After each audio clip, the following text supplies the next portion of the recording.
watchers, welcome to Perth Watch, your horology channel broadcasting from right here in Perth, Western Australia. Today I have a piece from new company REISE watches. Now the founder Travis used to be a designer in Boulder, but he felt that it was time for him to step away and start his own thing. Now REISE has a very simple brief in terms of what they are attempting to do, and that is to design and engineer watches that are built to endure through life's journeys, hence the name REISE, which is German for voyage or journey. And today's piece, which is the inaugural piece, is going to come in this kind of fairly durable packaging, right? Simple but durable. So without further ado, guys, let's just flip the camera around and take a closer look at what's in here.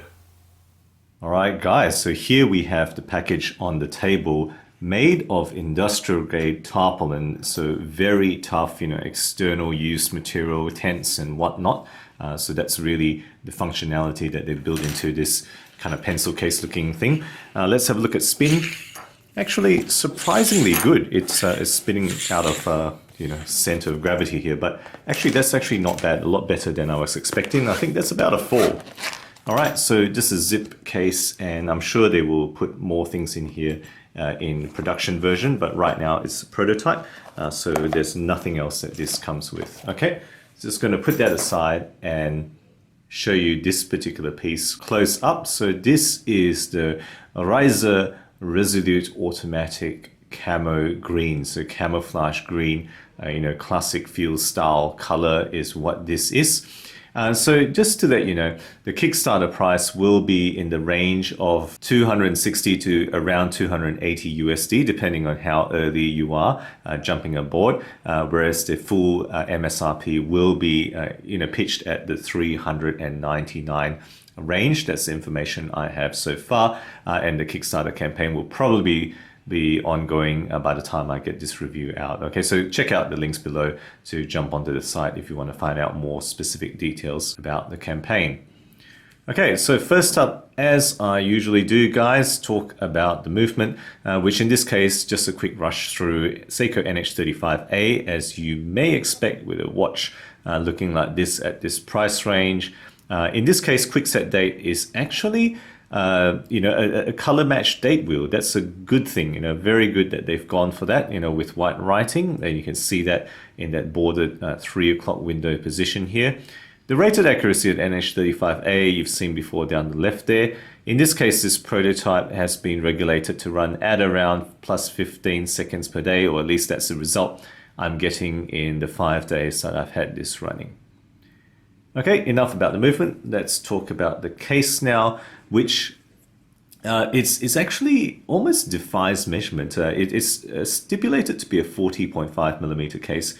I measure it at the crown guard. It comes up at 41 millimeters. The bezel itself, so between my thumbnails there, the bezel itself is a 38 millimeter diameter bezel, because you can see the case goes beyond the bezel. Okay, so it's kind of cool, right? Very angular, and in a way it defies the definition in terms of a case diameter.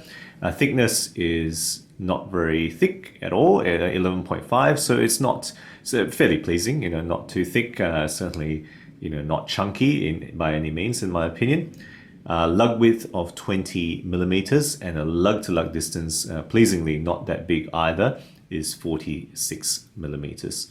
Now this is a titanium case, as you can imagine, so it's not going to be very heavy. It is only 58 grams on this canvas strap all up, so very easy to kind of feel very comfortable with this on the wrist, very easy to forget it's on the wrist, actually a very light watch. Okay, case finishing. So as I panned it around, you saw this. As with so many titanium watches, it's hard to get a high polish on titanium. They haven't gone for brushing, they've actually gone for this bead blasting. So I don't mind that. I don't mind that a titanium watch is finished this way. It is a multi-angle design, as you can see, and it is also coated in a thing called UltraHex coating. I don't know much about it, but the reported Vickers hardness is 1200, so 1200, which is kind of in the range of tegimented steel or even a bit above that. So very, very hard, much harder than 316L steel. So, you know, this should prove to be durable unless it wears out. I don't know much about the coating, but at least when it's on, it should be pretty much scratch resistant to almost anything you do. All right, so that's the finishing. You've seen the Caseback, which is screw down solid Caseback. A bit plain. I wish they put some artwork in there. Maybe they will for the production version, but you know, that may cost more, so I don't mind that it's plain. Solid screw down Caseback and a screw down, you know, basic sign crown. You can see the R there. Okay, and the water resistant rating they've gone for in this piece is 100 meters. Okay, so it's a kind of, you can actually go anywhere with 100 meters. There's a bit of a question mark on whether this strap can go anywhere.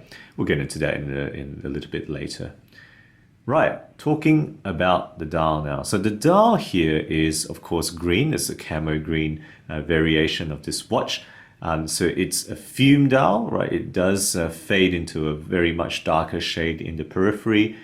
Printed details in the middle, the brand name and whatnot, as well as the chapter ring on the very periphery. But it does have applied indices as well as an applied date window with a color match date wheel, which I mentioned earlier. You know, a nice choice that they've pushed to do that. You will notice that the 12 o'clock markers are slightly, you know, misaligned. This is a prototype, and of course that's not going to be acceptable in production models. This one is a hand-applied one, so you know, I'm not surprised that there's going to be some imperfections. Don't expect any of that in the production versions.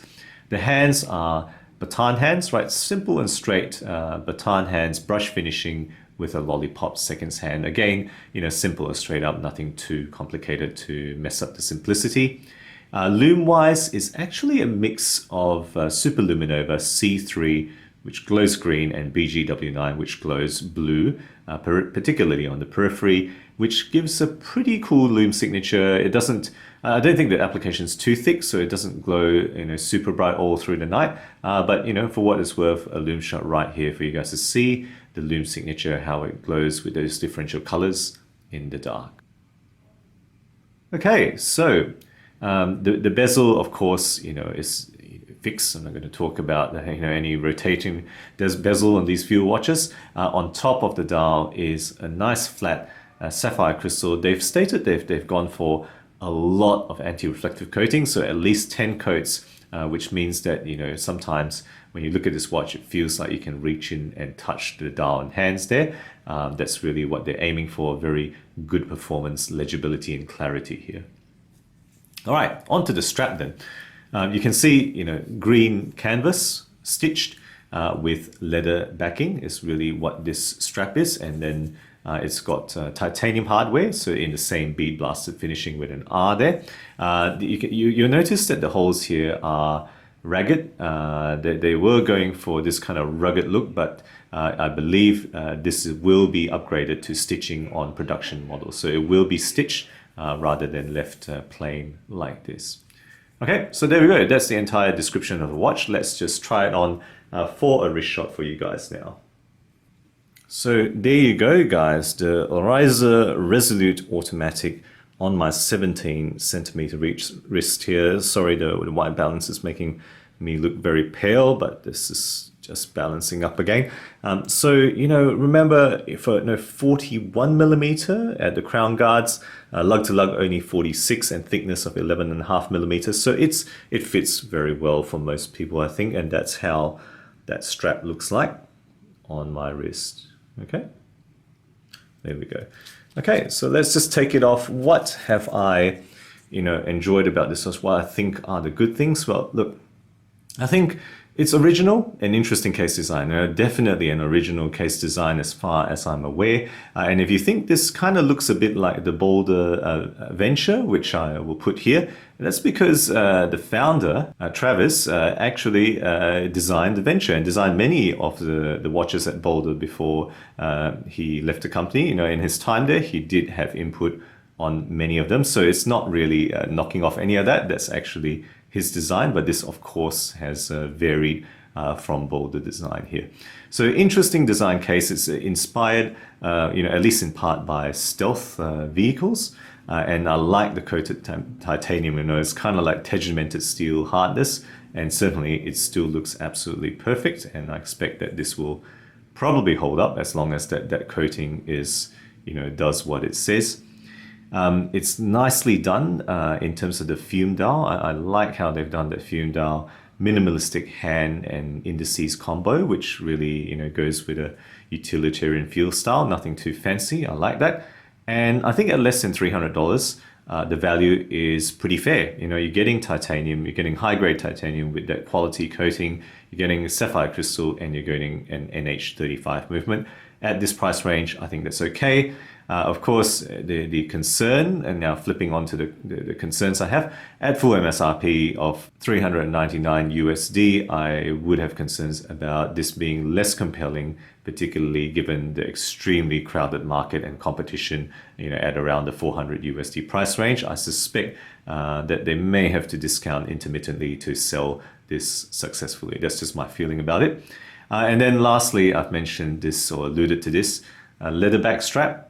Not my choice for a go anywhere strap. This is designed to be a go anywhere watch, but I probably would choose to swap that strap out for something different, whether it's silicone rubber or something that is more waterproof like a NATO nylon material. That would be my personal choice. So let me know what you think. So guys, that's my thoughts about this watch. Let's flip the camera around now for the wrap up. So there you go guys, my review of the inaugural piece from REISE Watches on Kickstarter should be right now as this video is going to publish. It should already be live on Kickstarter, so take a look if you wish to peruse further details about this piece, the REISE Resolute. Let me know your thoughts about the watch that they have first come up with. Would be certainly interested to hear, as always, what you guys think, whether you feel it's going to be successful, whether it offers something different, or maybe you think it's just another run-of-the-mill on KS. Let me know in the thoughts below. Guys, if you enjoy my videos, do consider subscribing. New content every week, always aiming to be objective and unbiased about all things horology. Thank you again for sticking with me, and as always, I'll catch you guys again next time.